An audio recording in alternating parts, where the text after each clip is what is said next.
आज तक आप लोगों ने ऐसी कई सारी सीक्रेट सोसाइटीज के बारे में सुना होगा, लाइक ऐसी सीक्रेट सोसाइटीज जैसे कि इल्यूमिनाटी हो गया और भी फलाने बहुत सारे अलग सीक्रेट सोसाइटी हो गई। लेकिन ये सब कुछ इंडिया के बाहर के हैं। आपने कभी भी ऐसा कोई सीक्रेट सोसाइटी ने सुना होगा जो कि इंडिया के अंदर होगा? जब कोई भी हमारे भारत देश का नाम भी लेता है ना, तो सिर्फ अमन और शांति के साथ ही एक उसी नजरिए से देखा जाता है। हमारे हिंदुस्तान को कभी भी कोई भी हमारे हिंदुस्तान को डार्क पर्सपेक्टिव से नहीं देखता है कि ये देश बहुत ज्यादा डार्क है, इसमें बहुत ज्यादा सीक्रेट्स है, ऐसा कभी कोई भी नहीं सोचता है। लेकिन आज ये वाला जो वीडियो है उसी के अगेंस्ट है। ऐसा नहीं है कि हमारे इंडिया में कोई भी डार्क चीजें कभी थी नहीं एग्जिस्ट करती थी, और आज उसी के बारे में हम बात करेंगे। गाय इंडिया के अंदर भी एक सीक्रेट सोसाइटी एग्जिस्ट करती थी और शायद से आज भी एग्जिस्ट करती है, लेकिन आज भी शायद से वो सिर्फ और सिर्फ अंधेरे में ही है जैसे कि पुराने जमाने में हुआ करती थी। आज मैं आपको ऐसे बहुत सारे फेमस लोगों के बारे में भी बताऊंगा जो कि इसी चीज से जुड़े हुए हैं, एंड आज के बाद जब आप उनका नाम सुनोगे तो आपका जो पर्सपेक्टिव है वो उनको लेके एकदम ज्यादा चेंज हो जाएगा। लेकिन उससे पहले आपको इस पूरी चीज का इतिहास सुनना, इसका पूरा इतिहास समझना जरूरी है, वरना उसके बाद आपको कुछ भी समझ में नहीं आएगा। ये सुनना बहुत ज्यादा जरूरी है। लेकिन गाइस, इस वीडियो की शुरुआत में मैं आपको एक चीज कह देना चाहता हूँ कि आज मैं आपको जो भी चीज बताऊंगा, जो भी चीज दिखाऊंगा आपके नजरों के सामने, वो सब रिसर्च करने के बाद ही मैं आपकी नजरों के सामने रखूंगा। इंटरनेट आर्टिकल्स, बुक्स के रेफरेंस, ये सारी चीजों को मद्देनजर रखते हुए ही मैं आपको आपके सामने उसको रखूंगा। एंड इसमें मेरा कोई भी पर्सनल ओपिनियन बिल्कुल भी नहीं होने वाला है। इट्स जस्ट अ रिसर्च जो मैं आपके सामने आके रखने वाला हूँ, एंड मैं अपना ओपिनियन नहीं देना चाहूंगा because it is going to be very controversial, and already ये कॉन्ट्रोवर्शियल ही है ये वाला टॉपिक। एंड गाइज, ये कितना कंट्रोवर्शियल है वो हमने बचपन से ही देखा है अभी।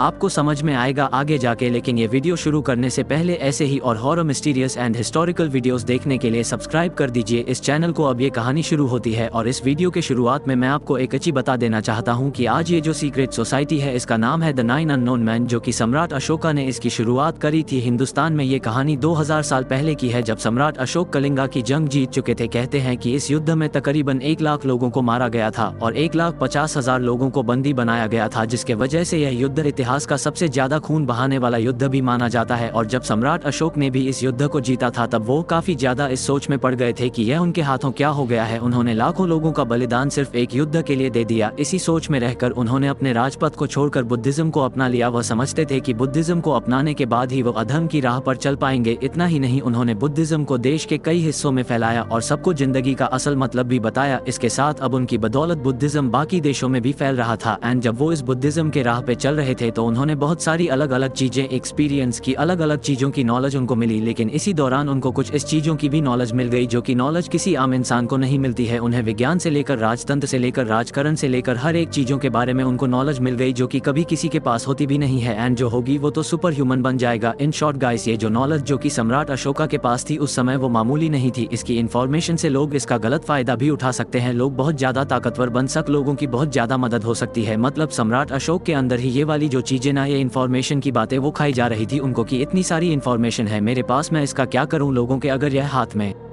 पड़ जाएगी तो लोग इसका बहुत ज्यादा गलत इस्तेमाल भी कर सकते हैं। तो इट्स बेटर कि मैं अपने सारे नॉलेज को डिवाइड कर दूं। उन्होंने 9 किताबों में इन चीजों को डिवाइड कर दिया, अलग अलग। किसी में पॉलिटिक्स की बातें थी, किसी में वेपन्स की बातें थी, किसी में बल की बातें थी, पावर की बातें थी, किसी में माइंड की बातें थी, किसी के अंदर सर्जरीज की बातें थी। हर एक चीजों के बारे में अलग अलग किताब लिखी गई थी, हर एक हैक्स लिखे गए थे जो कि नॉर्मल इंसान के पास है ही नहीं। उनको अभी भी डर लग रहा था कि ये 9 किताबें मैं कैसे संभाल के रखूं। तो उन्होंने सोचा कि मैं यह उन इंसानों को देना चाहूंगा, उन 9 इंसानों को देना चाहूंगा अलग अलग, जो कि इसका ध्यान रख सके, जो कि इसे आगे पहुंचा के रख सके। क्योंकि उनको ऐसा लग रहा था कि इन किताबों को इस धरती पर होना बहुत ही ज्यादा जरूरी है, क्योंकि यह मानव जाति की बहुत ज्यादा हद तक मदद कर सकते हैं। एंड तभी सम्राट अशोक अपने राज्य में वापस आ गए। उन्होंने अपने दरबार में 9 अलग अलग लोगों को बुलाया और उन 9 अलग अलग लोगों को अपनी किताब को दिखाया। एंड ये जो 9 अलग अलग लोग थे ये कोई साधारण लोग नहीं थे, ये अपने अपने फील्ड के माहिर थे। जैसे कि सम्राट अशोक के पास जो 9 किताबें थी उसमें से एक किताब राजनीति के ऊपर थी, पॉलिटिक्स के ऊपर थी, तो उस किताब को उस इंसान को दिया गया जो कि राजनीति में सबसे बेस्ट था, वो उसकी अच्छी समझ रखता था। ये उसे दी गई ग्रेविटी का, जिसको ग्रेविटी की नॉलेज थी उसे दी गई, जिसको पावर की नॉलेज थी, वेपन्स की नॉलेज थी, उसे उन किताबों को दिया गया। इसका मतलब जो अपनी फील्ड में सबसे बेस्ट था, जो इस किताब को डिजर्व करता था, ये वाली किताब उसको दी गई थी। एंड उनको बताया गया था कि वक्त टू वक्त आपके मरने से पहले आपको इस किताब को किसी अगले इंसान को देना पड़ेगा, ताकि वह आगे इस दुनिया में उसको ले जा सके, इसकी लेगेसी मेंटेन कर सके, क्योंकि उन्हें ऐसा लगता था कि इस दुनिया में इन किताबों की जरूरत है एंड उन लोगों के पास है ये किताब, एंड इसका सबूत है हमारे पास, जो आपको आगे पता चलेगा इस वीडियो में। सो गाइज, इस वीडियो में आगे बढ़ने से पहले मैं आपको अपने दोस्त आर्यन के बारे में कुछ बताना चाहता हूँ। आर्यन ये मेरा दोस्त है एंड ये IT एंटरप्रेन्योर यूज करने को कहा था एंड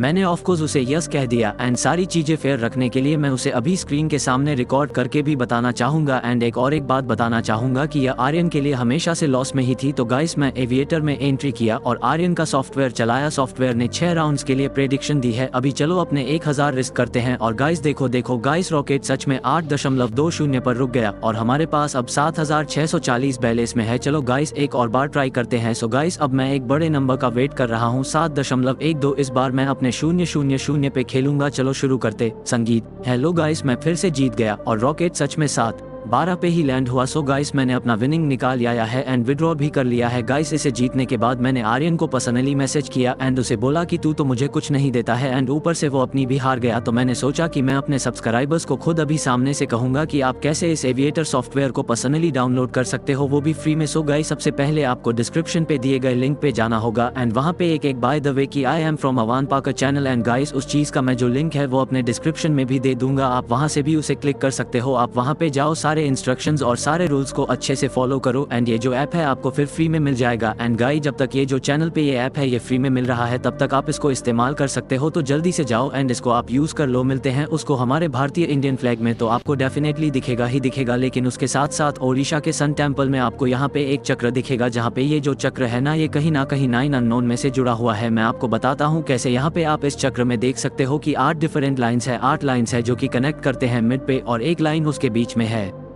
यानी 9 टोटल लाइंस हैं। या ये जो 9 टोटल लाइंस है ये डायरेक्टली रिप्रेजेंट करते हैं to the 9 unknown man, and जो बाकी लाइंस है ये उन मेंबर्स को रिप्रेजेंट करती है जिनके पास ये वाली जो बुक है वो पास ऑन हुई थी। गाइस, इससे भी ज्यादा शौक मुझे तब लगा था जब मैंने इसके फाउंडिंग मेंबर्स का नाम सुना था। सबसे पहले मेंबर थे चरका, और गाय चरका को फादर ऑफ मेडिसिन भी कहा जाता है। तो सीधी सधी बात यह है कि उनके ही हाथों में मेडिसिन की किताब दी होगी। दूसरे मेंबर थे चाणक्य। अब इनके बारे में तो आप सबने सुना होगा कि कैसे चाणक्य अपनी रणनीति के लिए जाने जाते थे और कैसे उन्होंने कई राजाओं की मदद की थी, तो इन्हें वर्फेन का जिम्मा सौंपा गया था। तीसरे मेंबर थे श्रुथा, जिन्हें फादर ऑफ सर्जरीज कहा जाता है, और इनके चरका की तरह ही मेडिकल ज्ञान वाली किताब सौंपी गई थी। चौथे मेंबर थे आर्यभट्टा। हालांकि ये सम्राट अशोक के समय जिंदा नहीं थे, लेकिन बताया जाता है कि इन्हें एस्ट्रोनॉमी और मैथमेटिक्स की जिम्मेदारी दी गई थी। पांचवें मेंबर थे नाग अर्जुना। ये एक बुद्धिस्ट फिलोसोफर थे जो कि मंक होने के साथ साथ एल्केमी यानी रसिकी ज्ञान भी रखा करते थे। ऐसे लोगों को कई बार विस्ट का दर्जा भी दिया गया था, और इसका मतलब है कि हमारी दुनिया में मैजिक एग्जिस्ट करता है, इसी वजह से इनके हिस्से में अल्केमी को दिया गया था। छठवें मेंबर थे पतंजलि। इन्होंने दुनिया को योगा से मिलवाया और वह प्रैक्टिसेस आगे भी लोगों को मिलती रही, इसलिए इन्हें उसी किताब को दिया गया था। सातवें मेंबर थे वरा मेहरा, और सम्राट अशोक ने इन्हें एस्ट्रोलॉजी की किताब देने का फैसला किया गया था। माना जाता है कि इन्हें तारों की बहुत ज्यादा नॉलेज थी। आठवें मेंबर थे विष्णु शर्मा। इनकी बदौलत इस दुनिया में तत्व की किताब आई थी जिसमें जानवरों की कहानियां बताई गई थी, इसलिए उन्हें साहित्य को आगे बढ़ाने के लिए किताब दी गई थी। आखिरी और नवम मेंबर थे बोधि धर्म। ये ऐसे मंक थे जिन्होंने जैन बुद्धिज्म को चाइना में इंट्रोड्यूस किया था। तो गाय इसी तरीके से सम्राट अशोका ने द 9 अननोन मैन की शुरुआत की थी। एंड गाइड, जैसे हर एक सीक्रेट सोसाइटी गुप्त रहती है, वैसे इनका भी काम एकदम लाइक सेम था। सीक्रेट सोसाइटी है, एकदम सीक्रेट रहा करते थे, लेकिन ये जो हम नाम सुनते हैं ना, द 9 अननोन मैन, ये इंग्लिश में है नाम। उस जमाने में क्या नाम हुआ करता था वो अब तक किसी को भी नहीं पता है। जैसे कि इल्यूमिनाटी का एग्जाम्पल ले लीजिए। जब इतने सालों पहले एडम वाइज हॉट ने उस इल्यूमिनाटी की शुरुआत की थी, तो उस समय उसे इल्यूमिनाटी बोला जाता था। आज के समय भी हम लोग उसी नाम से जानते हैं। सेम टू सेम वही चीज आज हम लोग द 9 अननोन मैन के साथ करते हैं। हर वक्त हर साल एक सीक्रेट सोसाइटी का नाम चेंज होता है। ये बात तो शायद से आपको भी पता होगी। तो वैसे ही द 9 अननोन मैन का भी आज के समय में क्या नाम है वो किसी को नहीं पता। लेकिन एक बहुत ही इंटरेस्टिंग बात यह है कि जहाँ पे आपने जो दूसरे सीक्रेट सोसाइटीज है उनका नाम आपने बहुत ज्यादा खराब देखा होगा, कि ये जो सीक्रेट सोसाइटी है लोगों को कंट्रोल करती है, लोगों को लाइक एकदम बदनाम करने में लगी हुई है, दुनिया को खराब करने में लगी हुई है। वहीं पे द 9 अननोन मैन एक्चुअली इस दुनिया को बचाना चाहते थे। ये बहुत अच्छी तरीके की सीक्रेट सोसाइटी है। इसके कुछ अलग तरीके के मोटिव्स हैं। सो गाइड, सम्राट अशोक अशोक ने जो भी लिंगा के युद्ध के बाद उनको जितनी भी नॉलेज मिली थी वो ऐसा चाहते थे कि ये जो नॉलेज है ये ना वेस्ट जाए और ना किसी गलत इंसान के हाथ में लगे, क्योंकि अगर यह गलती से भी किसी इंसान के हाथ में लग गया या फिर इस दुनिया के सामने ओपनली आ गया तो फिर लोग सिर्फ जंग, तलवार, झगड़े ये सब के बीच में ही वो रहना पसंद करेंगे, वो इससे आगे आएंगे ही नहीं, क्योंकि उनको हर एक चीज़ की पावर मिल जाएगी। तो उन्होंने सोचा कि ये जो नॉलेज है इसको हिडन ही रहना चाहिए। सम्राट अशोक एक बात बहुत अच्छे से जानते थे कि सिर्फ वही अकेले इस दुनिया में नहीं होने वाले जिन्होंने एक सीक्रेट सोसाइटी की शुरुआत की होगी आगे इस दुनिया में आने वाले